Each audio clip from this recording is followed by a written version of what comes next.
Yan, ito na mga ka-flashback. Napasalang ng Tyron. Tayo. Maliit ang kalaban ng Tyron. Tayo. Ha? Ang sukat po ng bangka niya ay 5 lang mahigit. So yung parka. Yan. Palit kaya Tyron. Napakatuloy na kalaban. Silip na. Ako, yari ang Tyron ang tulin.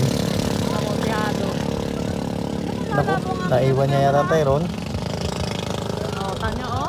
Naiwan nga. Naku, naiwan niya ang tulin ng kalaban mga ka-flashback. Ang liit ng kalaban, oh. Parang naabot. Nadulo ang Tyron, nadulo. Oh, magandang laban ito mga ka-flashback. Magandang bakbakan. Ayan, nadulo ang Tyron. Nanapat na.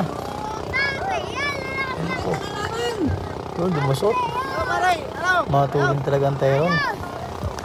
Parang medyo namamadya-madya pa. Wala sa kondisyon ng Tyron, wala sa kondisyon. Maraming salamat po sa tumulong sa pakarera ng mga taga Makapili. Naku, talo sa liko. Mabilis na liko ang maliit eh. Yan, shoutout kay Para Rendel Caladeo. Yun, bumakbak na naman Tyron. Bakbak Tyron. Bakbak. Yan, bulusot na ulit. Oh. May tulin niya din Tyron, oh. Ang tapo ng ano, mga ka-flashback, ang tapo ng tubig sa puwit, oh. Mukhang nag-aalalay ng Tyron. Lumusot na, nag-aalalay. Ang kalaban, maliit, mga ka-flashback. Pinayagan na po. Nag-request po ang ating mga kaibigan na payagan na. Kahit sana sa sukat. Talo sa liko lang ang ating Tyron, eh. Yung nakauna na liko ngayon ng Tyron. Shout out sa hiniti ng Tyron kay Robert. At shout out kay Boss Api. Si Boss Api nakakarating ng Canada, hindi na nagparamdam.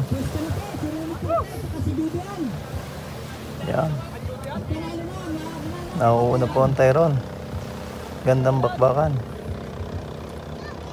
Yan. Maraming salamat po sa customer namin sa JKJ Flashback 3 Kings.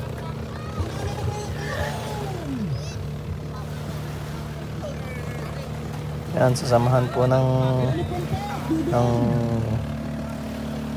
lamog. Yan po, may pakananang pakarera. Mga samahan po na lamog. Yan, nanalo po. Semi-final po yan. Ano lang pa yan, semis lang po yan.